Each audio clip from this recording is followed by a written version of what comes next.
자, 오늘 우리가 함께 들여다볼 이야기는요, 좀 특별합니다. 한국 프로야구 역사상 최악의 팀, 들어보셨나요?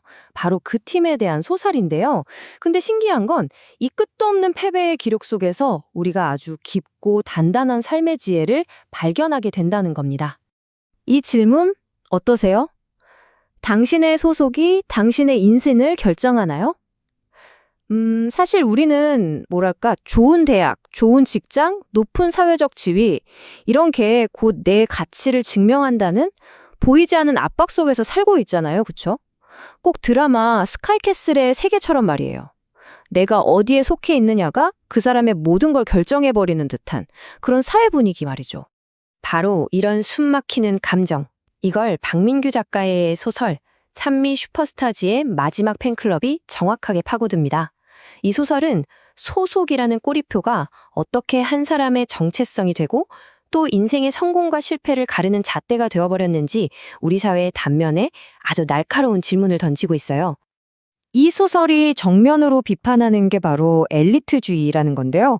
이게 뭐냐면 최고의 대학, 최고의 회사, 최고의 동네 이런 단 하나의 아주 좁은 잣대만으로 성공을 재는 사회 시스템을 말하는 거예요. 결국엔 극소수만 승자가 되고 대다수는 나는 패배했구나 라고 느끼게 만드는 그런 피라미드 구조인 거죠. 단 한 번의 시험, 단 하나의 길만이 가치 있는 삶이라고 믿게 만들면서 수많은 사람들을 좌절시키는 바로 그 시스템이요. 그래서 책은 이런 근본적인 질문을 던집니다. 만약 당신이 애초에 그 게임에서 이기도록 만들어지지 않았다면 어떡할 거냐고요. 와, 정말 도발적인 질문이죠? 그리고 이 질문에 대해서 소설이 제시하는 대안은 더 급진적이에요. 바로 지는 것으로 유명했던 바로 그 야구팀 이야기를 통해서 말이죠. 자, 그럼 이 소설의 중심에 있는 이 기묘하고도 특별한 영웅들, 과연 누구일까요? 네, 바로 1980년대에 실존했던 프로야구팀 산미 슈퍼스타즈입니다. 이 팀의 실패는요, 진짜 전설적입니다. 데뷔 시즌 승률이 1할 2푼 5리, 점으로 하면 0.125. 이게 감이 잘 안 오시죠? 쉽게 말해서 팬들이 한 번 이기는 걸 보려고 환호하는 동안 무려 8번을 지는 걸 봐야 했다는 뜻이에요. 와, 정말 상상하기도 힘든 기록이죠? 팀의 정체성도 진짜 독특했어요. 다른 팀들 보세요. 마스코트가 다 호랑이, 곰, 사자 이렇게 힘센 동물이잖아요. 그런데 산미는 유일하게 사람이었어요. 그것도 어딘가 좀 어설퍼 보이는 슈퍼맨. 그러니까 시작부터 우리는 이길 거야 하고 포효하는 다른 팀들이랑은 아예 다른 길을 가고 있었던 거죠. 소설은 바로 이 기묘한 팀의 운명과 아주 놀랍도록 닮은 한 주인공의 삶을 따라갑니다. 사회가 정해놓은 성공의 길을 묵묵히 걸어가는데 결국에는 좌절하고 말거든요. 어쩌면 우리 시대의 자화상 같기도 하고요. 이 주인공은요, 사회가 시키는 대로 게임의 룰을 정말 충실히 따라요. 명문대에 가고 대기업에 입사하고 성공 가도를 달리는 것처럼 보였죠. 그런데 1997년 외환위기라는 어마어마한 파도가 닥치면서 그가 평생을 바쳐 쌓아올린 모든 게 한순간에 패배라는 낙인으로 바뀌어버립니다. 자, 이렇게 사회라는 게임에서 완벽한 패배자가 되어버린 주인공. 정말 모든 걸 잃었다고 생각한 바로 그 순간에 어린 시절 친구를 다시 만납니다. 그리고 그 친구를 통해서 한때는 그토록 사랑했지만 또 부끄러워했던 꼴찌팀 산미 슈퍼스타즈에게서 영감을 받은 아주 새로운 삶의 방식을 배우게 되는 거죠. 이 새로운 철학의 핵심이 바로 이 문장이에요. 칠 수 없는 공은 치지 않고 잡을 수 없는 공은 잡지 않는다. 이게 그냥 에이 포기하자 이런 얘기가 절대 아니에요. 오히려 이 게임은 애초에 내가 이길 수 없게 만들어졌구나 라는 걸 똑바로 보고 그 안에서 더 이상 내 영혼을 갉아먹지 않겠다고 선언하는 거예요. 아주 적극적인 해방의 전략인 셈이죠. 이게 바로 소설이 말하는 산미의 철학입니다. 이기기 위해서 모든 걸 바치는 프로의 삶이 아니라 내 삶의 주도권을 되찾는 생활인의 삶을 선택하는 거죠. 그러니까 시스템이 정해준 성공이 아니라 나만의 가치와 기준으로 하루하루를 살아가는 사람. 그게 바로 생활인이라는 겁니다. 자, 그렇다면 이 엉망진창이었던 야구팀 이야기에서 우리가 발견할 수 있는 진짜 승리는 대체 뭘까요? 소설은요, 이 사회 시스템이 딱 두 가지의 강력한 감정을 이용해서 우리를 끝없이 달리게 만든다고 지적해요. 그 엔진이 뭐냐면요. 첫째는 부러움입니다. 극소주만 가질 수 있는 부, 아름다움, 지위. 이걸 끊임없이 갈망하게 만드는 거죠. 그리고 둘째는 부끄러움이에요. 그걸 갖지 못한 나 자신을 부족하고 가치 없다고 느끼게 만드는 감정이죠. 시스템은 바로 이 부러움과 부끄러움을 이용해서 우리를 조종하는 거예요. 이 책은 이 감정의 사슬을 딱 끊어낼 때 진짜 자유가 시작된다고 말하고 있습니다. 그러니까 산미 슈퍼스타즈가 우리에게 주는 지혜는 단순히 지는 법을 배우라는 게 아니에요. 그게 아니라 이긴다는 것의 의미 자체를 세상이 정해놓은 기준이 아니라 바로 나 자신의 기준으로 완전히 새롭게 써 내려가라는 아주 강력한 메시지인 거죠.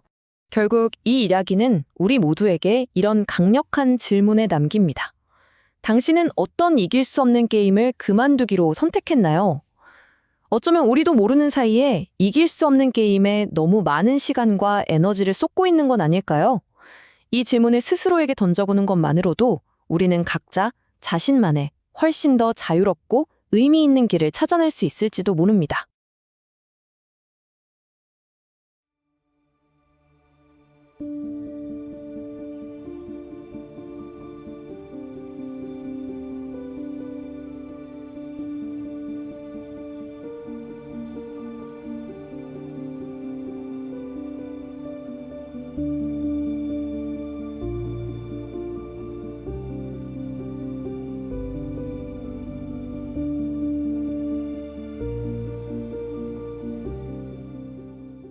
역사상 최악의 야구팀 이야기에서 무슨 철학을 찾을 수 있을까요? 좀 이상하게 들리죠? 그런데요, 오늘 우리가 함께 살펴볼 이 특별한 한국 소설은 바로 그 실패 속에서 아주 깊은 의미를 찾아냅니다. 믿기 힘드시겠지만 이게 1980년대 한국 프로야구에 실제로 존재했던 산미 슈퍼스타즈라는 팀의 비공식 좌우명 같은 거였어요. 뭐랄까, 패배를 거의 예술의 경지로 끌어올렸다고나 할까요? 근데요, 소설 산미 슈퍼스타즈의 마지막 팬클럽을 읽어보면 이게 그냥 맨날 지기만 한 팀 얘기가 아니라는 걸 알게 됩니다. 아니 대체 어떻게 역사상 최악의 팀이 전설이 될 수 있었을까요? 자, 지금부터 그 비밀을 한번 파헤쳐보죠. 자, 그러려면 먼저 이 팀이 대체 얼마나 화려하게 실패했는지를 좀 알아야 합니다. 1982년 이 팀의 데뷔 시즌이었는데요. 전체 성적이 15승 65패였습니다. 특히 시즌 후반기 성적은요. 단 5승에 35패. 이건 거의 경이로운 수준의 패배라고 할 수 있죠. 예상하셨겠지만 당시 언론은 아주 신이 났습니다. 이보다 더 좋은 먹잇감이 없었겠죠. 쏟아지는 기사들은 정말 무자비했고요. 산미 슈퍼스타즈는 그냥 운동선수 팀이 아니라 거의 전 국민적인 조롱거리로 전락하고 맙니다. 자, 이 소설은요, 바로 이 모든 역사를 한 어린 소년의 눈을 통해서 보여줍니다. 이 소년, 즉 화자의 삶은 산미라는 팀의 운명과 아주 깊숙이 얽히게 되죠. 당시 프로야구 리그가 처음 출범하면서 내건 공식 구호가 바로 이거였어요. 어린이에게는 꿈을, 젊은이에게는 낭만을. 정말 멋지지 않나요? 어린 화자한테 산미의 팬이 된다는 건 바로 이 꿈과 낭만에 함께하는 일이었습니다. 처음에는요. 자, 이 슬라이드를 보시면 소설이 왜 흥미로운지 딱 감이 오실 거예요. 화자는 팀의 운명에서 자기 자신의 삶을 보기 시작합니다. 경기장에서 팀이 겪는 그 굴욕적인 패배가 자기 내면의 불안과 실패를 비추는 거울처럼 느껴진 거죠. 자, 근데 소설은 여기서 멈추지 않고 한 걸음 더 나아갑니다. 이 이야기를 더 큰 사회 비평으로까지 확장시키거든요. 그러니까 산미의 실패는 단순히 야구 얘기가 아니라 그 당시 한국 사회에 막 불어닥치기 시작한 초경쟁 시대의 어떤 상징이었다는 겁니다.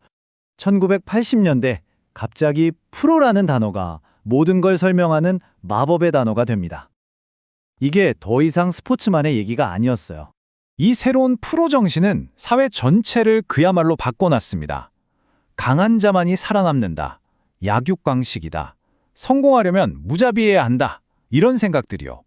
이제 아마추어와 같이 굴지 마 라는 말이 흔한 모욕이 될 정도로 오직 승자만이 모든 걸 가져가는 시대가 열린 겁니다. 이런 세상은 개인에게 엄청난 압박을 줬겠죠.